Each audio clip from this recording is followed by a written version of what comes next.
Hello folks, I am back with another video. Welcome back to our channel. आज हम लोग बात करने जा रहे हैं न्यूरॉन के स्ट्रक्चर के बारे में, जिसको नर्व सेल भी कहा जाता है। अच्छा, न्यूरॉन का स्ट्रक्चर हम सब पढ़ते हैं कि ये सेल बॉडी है, ये एक्सॉन है, एक्सॉन टर्मिनल्स है, इन्हें डेंड्राइट्स कहा जाता है। That's it. No, that is not it, क्योंकि there is more to it. अगर आप किसी भी कॉम्पिटिटिव एग्ज़ाम की तैयारी कर रहे हैं, वहाँ पे कुछ पॉइंट्स होते हैं जो कि बहुत जगहों पे आपको नहीं मिलते। सो I think we are going to cover all of that, hopefully. So let's start without any further ado. ये हमारे पास एक क्विक रिविजन की सीरीज़ है जहाँ पे हम लोग कॉम्प्लिकेटेड टॉपिक्स को बहुत आसानी से कुछ मिनट्स के अंदर समझते हैं। न्यूरॉन को भी आज हम लोग पढ़ने जा रहे हैं। जिसने नहीं पढ़ा हुआ पहले, उसे न्यूरॉन पता ही नहीं क्या है, उसके लिए भी it's a very useful video. और उसके लिए जिसने न्यूरॉन को बहुत अच्छे से पढ़ा हुआ है, सॉर्ट ऑफ अ रिविजन है ये, ठीक है। And you might find something new to it. So देखें, हमारे पास जब बात आती है, I need some space here, okay. जब हम बात करते हैं नर्व सेल की, नर्व सेल का मतलब ये है कि जो हमारा नर्वस सिस्टम है उसके अंदर जितना भी सेल पड़ा हुआ है वो नर्व सेल कहलाता है। अब न्यूरॉन सिर्फ वाहिद नर्व सेल नहीं है, ये एक मिसकॉन्सेप्ट है। नर्व सेल एक न्यूरॉन होता है जो कि मेन नर्व सेल है हमारी बॉडी का। हमारा जो नर्वस सिस्टम वो न्यूरॉन से बना हुआ है, लेकिन there is more to nerve cells. क्या?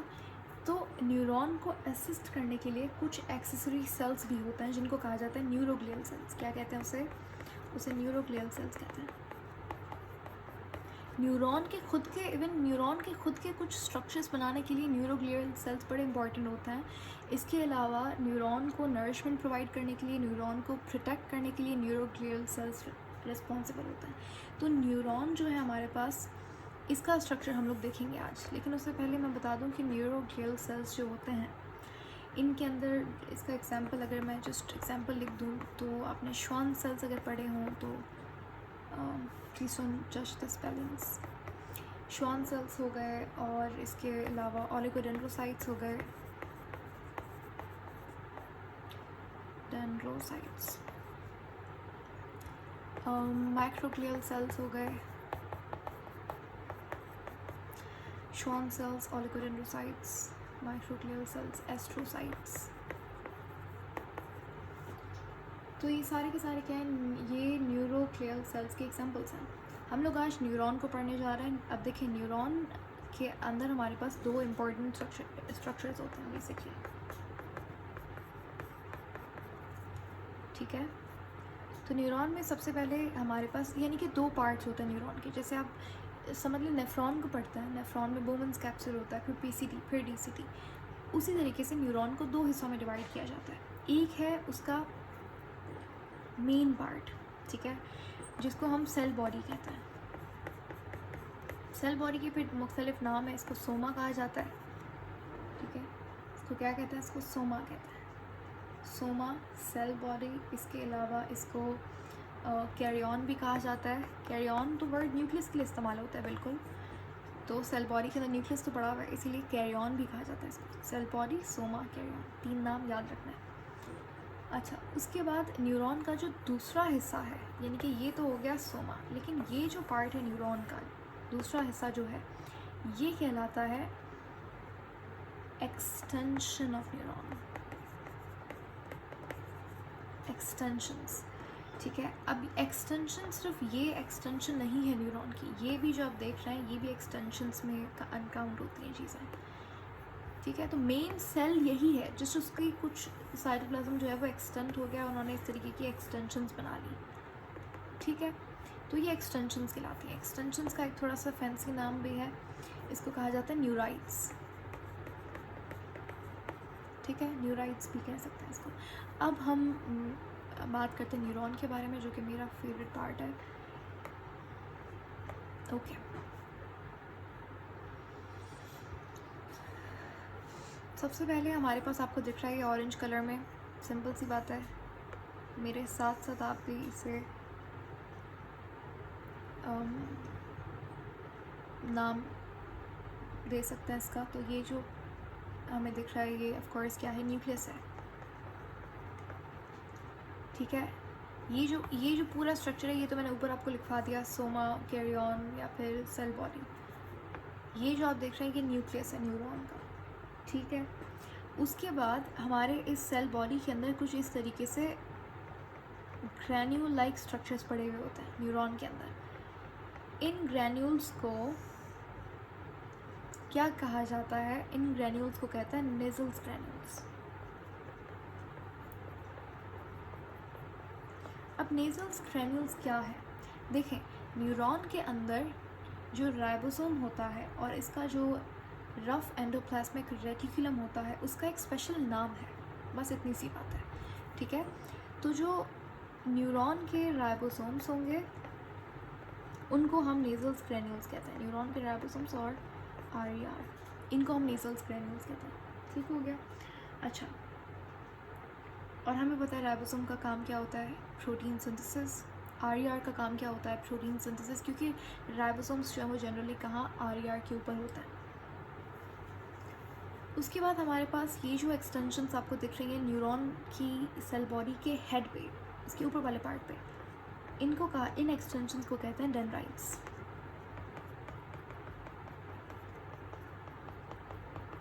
ठीक है। इन्हें क्या कहेंगे? इन्हें कहेंगे डेंड्राइट्स। डेंड्राइट्स, देखिए डेंड्राइट जो वर्ड निकला है वो निकला है डेंड्रॉन से, जिसका मतलब होता है ट्री की जैसे ब्रांचेस होती है ना, तो उसी के लिए वर्ड डेंड्रॉन का इस्तेमाल किया जाता है। तो डेंड्राइट्स ये साइटोप्लाज्मिक एक्सटेंशंस होती हैं। बेसिकली ये साइटोप्लाज्म है, ये एक्सटेंड करके उसने इस तरीके से एक्सटेंशन बना ली। तो ये क्या है? ये साइटोप्लाज्मिक एक्सटेंशंस होती हैं।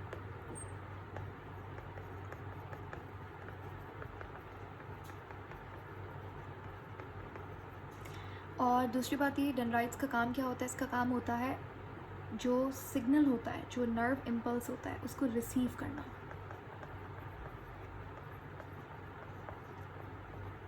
नर्व इम्पल्स को रिसीव करना। जैसे ये एक न्यूरॉन है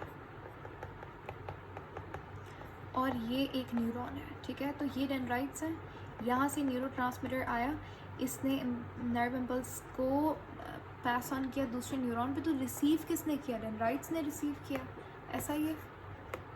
अच्छा जी, उसके बाद हमारे पास अब आगे चलता है। यहाँ हमारे पास डेंड्राइट्स वगैरह सब क्लियर हो गए, सेल बॉडी हो गया, डेंड्राइट्स हो गई। ये आपको जो एक एक्सटेंशन दिख रही है, बहुत लंबा सा जो एक पार्ट दिख रहा है, न्यूरॉन का सबसे लॉन्गेस्ट पार्ट ही यही होता है। इसको कहते हैं, इसको कहा जाता है एक्सॉन। और ये जो एक्सॉन के आखिर में जो ये आपको एक्सॉन के टर्मिनल पे आपको ये जो एक्सटेंशंस दिख रही हैं छोटी सी, इसको कहा जाता है एक्सॉन टर्मिनल्स, ठीक है। और यहाँ पे एक्सॉन के ऊपर कुछ ग्रे कलर की आपको एक कवरिंग दिख रही है, ऐसा ही है। और बीच बीच में अगर मैं इसको जूम करूँ आपको दिख रहा है कि यहाँ पे वो पार्ट है जहाँ पे ये कवरिंग मौजूद नहीं है। तो बिल्कुल ऐसा ही है। ये जो आपको कोटिंग दिख रही है एक्सॉन के ऊपर, ये कहलाती है माइलिन शीथ।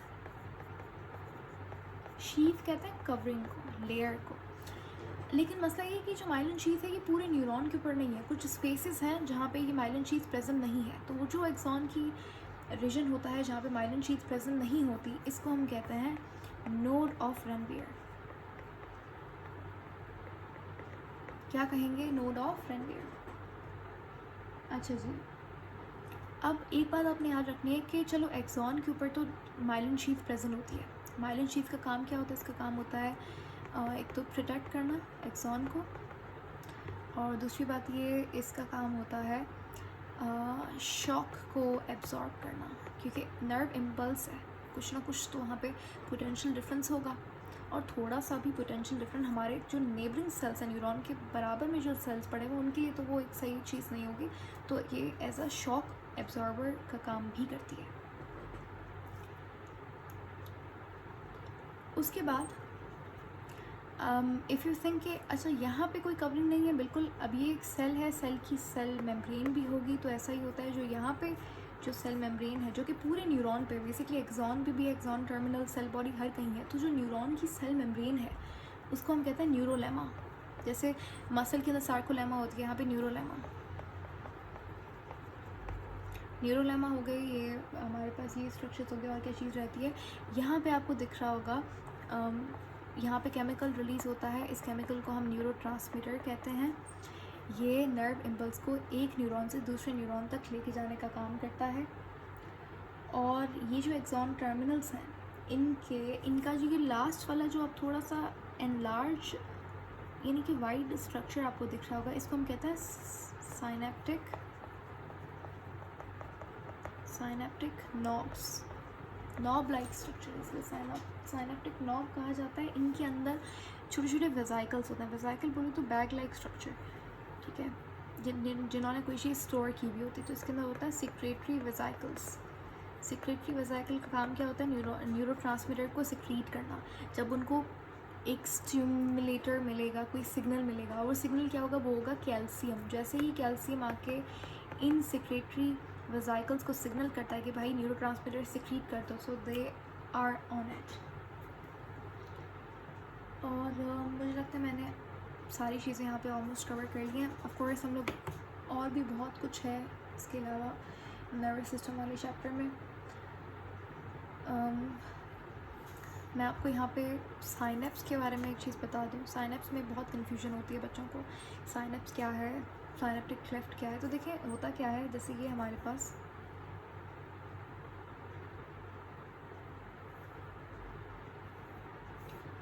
यहाँ पे हम साइनेप्स भी समझ लेते हैं इसी वीडियो के अंदर।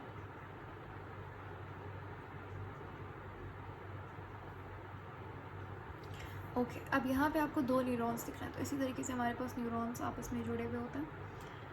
कोई ऐसा सच फिज़िकल बॉन्ड तो वगैरह तो नहीं होता। तो ये न्यूरॉन का जो बेसिकली क्या होता है, न्यूरॉन के एक्सॉन्स जो है ना आपस में जुड़े हुए होते हैं, और बंडल ऑफ एक्सॉन्स को ही हम नर्व कहते हैं, ठीक है। तो ये मे भी नई बात हो सकती है आपके लिए, ध्यान से सुनिएगा। बंडल ऑफ एक्सॉन, जब ये एक्सॉन्स आपस में बड़े सारे मिलेंगे तो ये एक नर्व बनाते हैं। नर्व क्या है, nerve is the bundle of axon. अच्छा जी, अब साइनेप्स की बात कर रहे थे, तो देखिए हमारे पास ये एक न्यूरॉन नंबर 1 है, ये न्यूरॉन ए है और ये न्यूरॉन बी है। तो यहाँ से न्यूरॉन ए जो है वो कुछ केमिकल सिक्रीट करता है। इस केमिकल को हमने ऑलरेडी बताया, मैंने आपको इसको क्या कहते हैं, इसको न्यूरोट्रांसमीटर कहते हैं। इसको क्या बोलेंगे, इसको न्यूरोट्रांसमीटर बोलेंगे। अब यहाँ पे ये जो आपको खाली स्पेस दिख रही है जहाँ पे न्यूरोट्रांसमीटर सिक्रीट होता है, ठीक है, ये जगह को हम कहते हैं साइनेप्टिक क्लेफ्ट। क्या बोलेंगे, साइनेप्टिक क्लेफ्ट। और ये जो मेम्ब्रेन है, ये जो मेम्ब्रेन है एक्सॉन टर्मिनल पे जहाँ से ये न्यूरोट्रांसमीटर सिक्रीट हो रहा है, ये कहलाती है प्री साइनेप्टिक मेम्ब्रेन। और यहाँ पे ये जो आपको मेम्ब्रेन दिख रही है डेंड्राइट्स के ऊपर, जो ये न्यूरोट्रांसमीटर आके कहाँ, इसके रिसेप्टर पे आके लग जाएगा। यहाँ पे लाइगेंड गेटेड चैनल्स होते हैं। लाइगेंड बोले तो केमिकल, तो जैसे ही ये न्यूरोट्रांसमीटर केमिकल है, तो जैसे ही ये न्यूरॉन बी के लाइगेंड गेटेड चैनल्स के ऊपर जाता है, उसके ऊपर रिसेप्टर्स होता है, रिसेप्टर्स के ऊपर जाके जब ये केमिकल अटैच होता है तो लाइगेंड गेटेड चैनल्स खुल जाते हैं। जब वो खुलता है तो सोडियम अंदर आता है, so then rest is history. उसके बाद तो फिर it's a long process, nerve impulse generate होता है इस न्यूरॉन के अंदर, दोबारा से यही प्रोसेस वगैरह रिपीट होता है, इससे न्यूरोट्रांसमीटर निकलता है अगले न्यूरॉन एंड सो ऑन। तो ये प्री साइनेप्टिक मेम्ब्रेन, ये जो मेम्ब्रेन है जो न्यूरोट्रांसमीटर को रिसीव करती है, जहाँ से निकला वो प्री साइनेप्टिक है, जहाँ पे जाएगा वो है पोस्ट साइनेप्टिक मेम्ब्रेन। अब आ रही है इम्पॉर्टेंट मज़े की, साइनेप्स तो पढ़ा ही नहीं, अभी पढ़ लेते हैं। तो pre synaptic membrane, synaptic cleft और पोस्ट साइनेप्टिक मेम्ब्रेन, इन तीनों चीज़ों को मिलाकर हम जो टर्म यूज़ करते हैं वो कहलाती है साइनेप्स। तो ये होता है साइनेप्स का कॉन्सेप्ट, ठीक है। एक और चीज़ मैं बता दूं, अगर आपको लग रहा है कि माइलिन शीथ का काम सिर्फ प्रोटेक्शन, एब्जॉर्ब करना शौक को यही होता है, सुनो, माइलिन शीथ बहुत ही इंपॉर्टेंट स्ट्रक्चर। आपको पता है जो न्यूरॉन्स माइलिन, अब देखिए सारे न्यूरॉन्स के ऊपर माइलिन शीथ नहीं होती, सिर्फ कुछ लकी न्यूरॉन्स के ऊपर ही माइलिन शीथ होती है। और जो माइलिन शीथ वाले न्यूरॉन्स होते हैं उनको माइलिनेटेड न्यूरॉन्स का कहा जाता है। और माइलिनेटेड न्यूरॉन्स के अंदर जो नर्व इम्पल्स जनरेट होगी वो ट्रैवल करेगी, नर्व इम्पल्स वो उसकी स्पीड ज़्यादा होती है, ठीक है। तो माइलिनेटेड न्यूरॉन्स जो हैं उसके अंदर जो नर्व इम्पल्स जनरेट होने की जो स्पीड है वो ज़्यादा होती है, क्योंकि माइलिन शीट्स जो है वहाँ पे इम्पल्स जनरेट नहीं होता। बेसिकली यहाँ पे एक जंपिंग मूवमेंट होती है, जैसे सिग्नल यहाँ गया फिर सिग्नल यहाँ गया, इतने डिस्टेंस को उसने छोड़ दिया, फिर दोबारा से सिग्नल यहाँ गया, तो ये एक जंपिंग मूवमेंट आपको दिख रही है सिग्नल की, मैसेज की, इम्पल्स की, ये कहलाती है। ये सिर्फ माइलिनेटेड न्यूरॉन्स के अंदर होती है और इससे टाइम बचता है, स्पीड बढ़ती है। ये मूवमेंट कहलाती है सॉलिटेटरी मूवमेंट।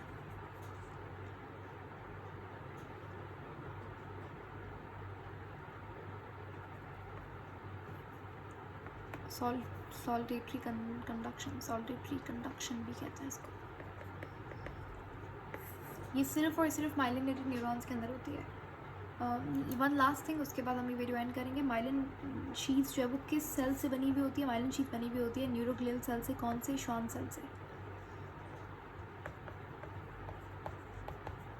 देखिए नर्वस सिस्टम हमारे पास एक CNS होता है, एक PNS होता है। CNS central nervous system, PNS peripheral nervous system.